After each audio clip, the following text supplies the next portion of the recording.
So the readings that we have is taken from Matthew, and Jesus thanked the Father in heaven, hiding these things from the wise and the learned.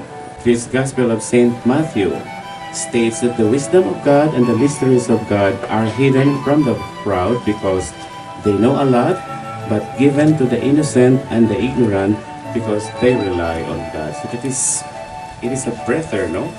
It is hidden from the wise, but given to the innocent and the humble. So in a Jewish society, as referred to in the Gospel, are two classes of people. First, we have the wise and the learned, and examples of these are the scribes and the Pharisees. So they are the educated, the knowledgeable, and at the same time, the proud and the arrogant because of what they know. Second are the little ones. They are the uneducated, the poor, the innocent, and they call it the anawim, or the poorest of the poor, and the ignorant. And actually, in this gospel, these little ones are actually the disciples of Jesus, of whom Jesus is so jealous about. So they are the ones who are oppressed, and they suffer a lot because of the law. So the law of the Jews, known as the Torah, is the center of their life in their practice of their religion, known as Judaism. So the scribes and the Pharisees are the wise and the learned, and they are the interpreters of the law. So many times in the Gospel, we often hear Jesus doing heated arguments and debates and some altercations with the Pharisees because of the interpretation of the law. So this elite class of people give a lot of sufferings to the poor. The mainstream Jews already have the 10 commandments to follow from Moses, and they are more than enough to be pleasing in the eyes of God.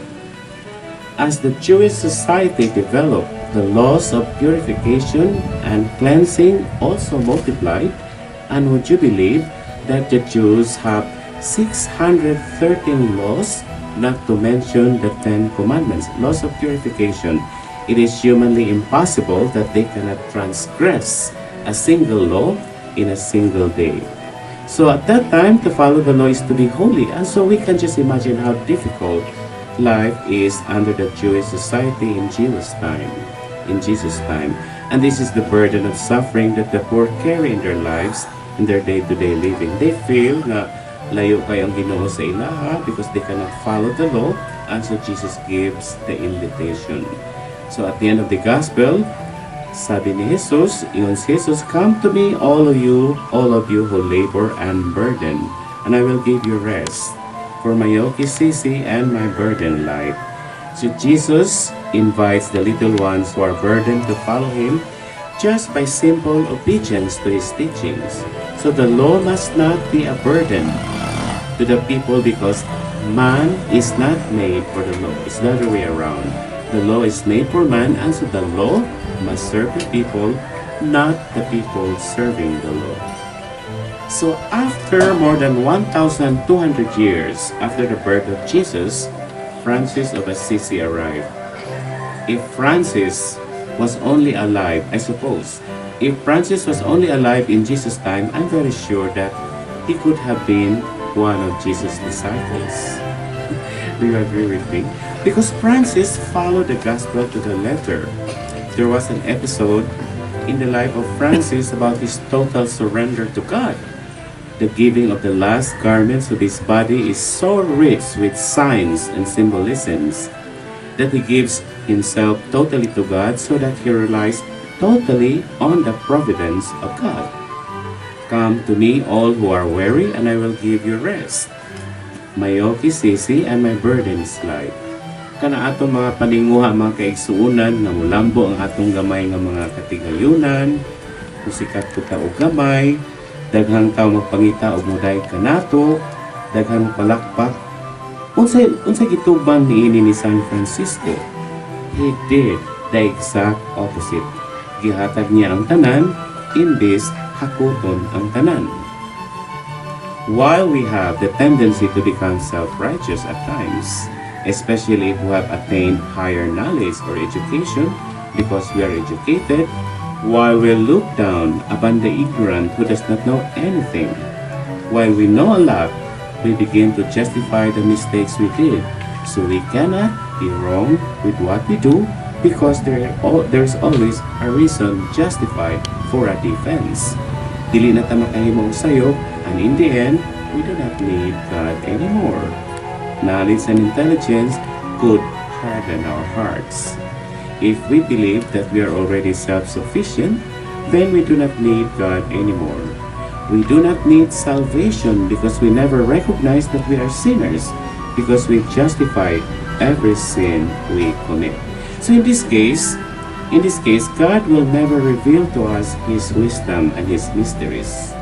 Of course, it is always good to be intelligent, educated, and knowledgeable. It is a gift, but rather, we must not be enslaved by these things.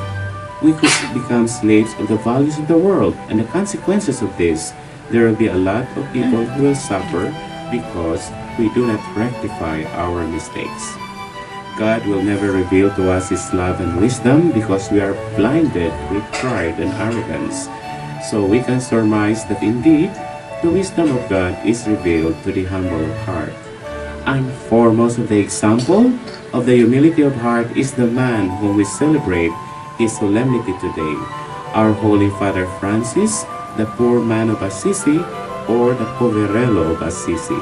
Why is it that men and women have followed Francis by entering the great mendicant order and the religious congregations that continued to multiply throughout the centuries?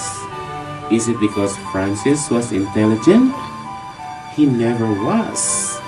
Francis understands the most sublime truth and wisdom of God, even though he is bereft of knowledge in theology. Would you believe, wala si Francisco makataak sa mga dagkong eskwelahan. No background at all in theology. And the reason why he possessed so much wisdom is what exactly the gospel is talking about. Father, I thank you, for you have hidden these things from the wise and the learned, but you have revealed them to the childlike. What makes Francis so attractive and magnetic? It is his poverty. It is his humility. It is because of the humility of Francis that he was able to understand the wisdom of God. His being lowly, his being poor, his openness to the promptings of the Spirit are the traits that make him ready to be at the disposal of God. The keys of wisdom is the virtue of humility. Ato na hinumduman mga kaigsunan. Mao ka na ang muabli sa atong kasing-kasing o kahait sa salabutan aron atong masuta ang katinuoran sa kinabuhi. Francis understands that it is very difficult to bow our heads in humility if we are enslaved by the trappings of wealth and knowledge. Francis understands that in disposing all the material trappings of life, he is now in total freedom to love and serve God. Of course, denial of all these things is only given to some people. It is also a gift. Total poverty is a gift. So mga kaigsunan, there are many times in our lives that we succumb to the temptations of pride and arrogance, most especially if we have the disposal of wealth and power. Kaya magkauban man ni sila. If we have money and if we are in a position of authority. Let it be that despite the many fortunes and success that we have in the field of our profession, in business, in work, and in whatever areas of human life, we will not be blinded by it. Let it be that the revelation of the love and wisdom of God can never be understood by mere human knowledge and intelligence alone.